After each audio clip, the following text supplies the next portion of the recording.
Boa tarde, pessoal. Nós vamos começar aqui mais uma aula de física do primeiro ano. Iremos continuar, na verdade, uma aula aqui falando sobre movimento uniforme, tá? Hoje nós iremos ver aqui a parte dos gráficos, certo? Eu preparei aqui um slide para a gente poder trabalhar com esses gráficos. Eu imagino que vocês todos já tenham uma certa noção do que seja um gráfico, para que ele serve, certo? Os gráficos, na verdade, são muito utilizados em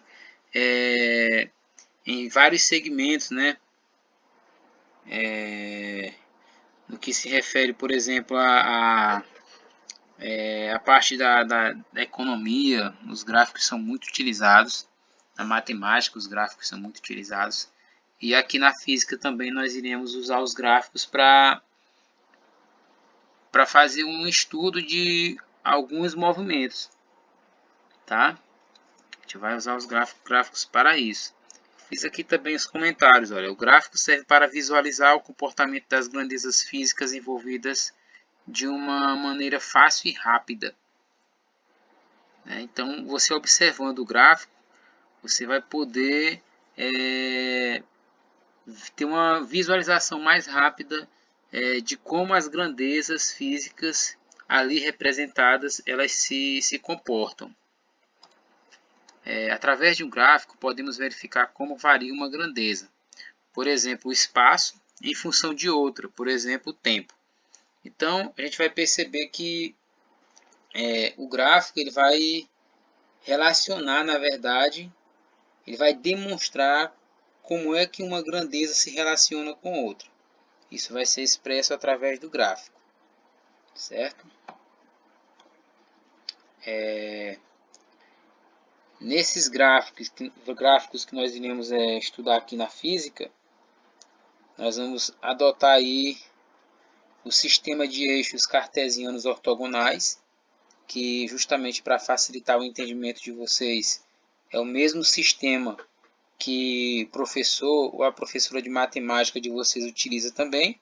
Aquele gráfico que tem um eixo X e um eixo Y, certo?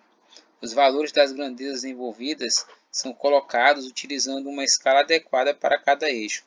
Ou seja, cada eixo do gráfico ele vai ter uma escala, né? Vai ter um espaço específico entre cada numeração de cada eixo. Tá? O eixo na horizontal é denominado eixo das abscissas e nele são colocados os valores das variáveis independentes, por exemplo, o tempo. Vocês devem bem saber que o eixo que fica na horizontal, ele é o eixo das abscissas, é o eixo que lá na matemática aparece o eixo X, certo? E o eixo X, ele também é chamado de eixo das abscissas, nele são colocadas as variáveis independentes. Tá? O que são essas variáveis independentes aqui? Que ele está citando aqui, ó, variáveis independentes. O que é uma variável independente? É uma variável que não depende de nada para ela acontecer, para ela variar, certo? Imaginem só o tempo. Quem é que segura o tempo? Não tem como você segurar o tempo, certo? Então ele é uma variável independente. Você consegue marcar o início da contagem do tempo, mas você não consegue controlar ele, deixar o tempo mais lento ou mais rápido. Então ele é uma variável independente. No eixo vertical, que é também chamado de eixo das ordenadas, neles são colocados os valores da variável dependente. Por exemplo, o espaço. O que isso significa? Isso significa que no eixo vertical, que é o eixo das ordenadas, nós vamos colocar os valores que são dependentes, tá? São valores dependentes justamente dos valores que nós definimos lá na variável independente, tá? Então, no eixo, vou botar aqui o gráfico aqui para vocês verem.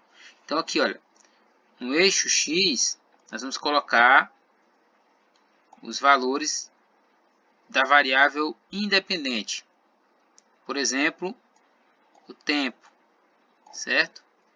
E no eixo Y, nós vamos colocar aqui os valores da variável dependente. Por exemplo, o espaço, que vocês já sabem que esse espaço para nós vai ser representado pela letra S. Tá bom? O que aqui significa? Significa que o espaço varia de acordo com o tempo. À medida que o tempo for passando, você vai ter valores diferentes para o espaço, tá? Então, a gente vai fazer esse estudo do gráfico sobre essa perspectiva de que nós temos um eixo X e um eixo Y. O eixo X vai ser o eixo das abscissas e o eixo Y o eixo das ordenadas. O eixo X quase sempre vai corresponder ao tempo e o eixo Y ele vai ter algumas modificações. Ele pode representar o espaço, ele pode representar a velocidade, ele também pode representar a aceleração, tá? Aqui, por exemplo, no eixo Y eu posso ter o espaço, eu posso ter velocidade, eu posso ter também a aceleração. Isso a gente vai ver com o passar do tempo. A princípio, nós vamos trabalhar com o espaço, depois com a velocidade e mais adiante vamos falar sobre a aceleração. Tudo bem? Então, esse aqui é o plano cartesiano, certo? Onde você tem valores para x e para y. Aí o eixo das abscissas e o eixo das ordenadas. É importante nós sabermos também que nesse plano cartesiano, você tem aqui a origem, né? A origem do plano cartesiano, tá? Essa origem aqui corresponde ao zero, né? Ao zero tanto para x como para y. Só lembrando, gente, olha, que esse primeiro valor que aparece aqui no par ordenado, olha, esse primeiro valor aqui corresponde a quem? Corresponde ao valor de x. E o segundo valor que aparece aqui, olha, segundo número que aparece aqui, corresponde a y. Então, esse par ordenado aqui, ó, 0, 0, significa que eu tenho 0 para o eixo x e eu tenho 0 para o eixo y. Outro detalhe que nós não podemos esquecer é que no eixo x para a direita, à direita da origem, eu tenho apenas valores positivos. À esquerda do eixo x, eu tenho apenas valores negativos, certo? Então, negativos para a esquerda, para a direita eu tenho os valores positivos. Isso aqui você já deve saber. No eixo y, para cima, tá? Eu tenho os valores positivos do eixo y. Para baixo, eu tenho os valores negativos do eixo y. Tá bom? Valores negativos. Só lembrando que a origem é aqui, ó, nesse pontinho aqui, bem no meio, ó. Aqui eu tenho a origem do plano do eixo do plano cartesiano. Olha só, a princípio nós vamos trabalhar com o gráfico S versus T. S versus T. S, esse X aqui representa versus, tá? S versus T. Ou, em outras palavras, S em função de T. Lembra lá da variável dependente, da variável independente? É justamente por isso que eu estou colocando aqui de maneira diferente. Olha, S em função de T. Ou seja, para cada instante T, né, para cada instante T, eu terei um valor correspondente para S. Eu teria uma posição correspondente para cada instante. Aí eu tenho aqui um gráfico representando isso aqui muito bem. Olha. Eixo horizontal, estão definidos aqui os valores do tempo.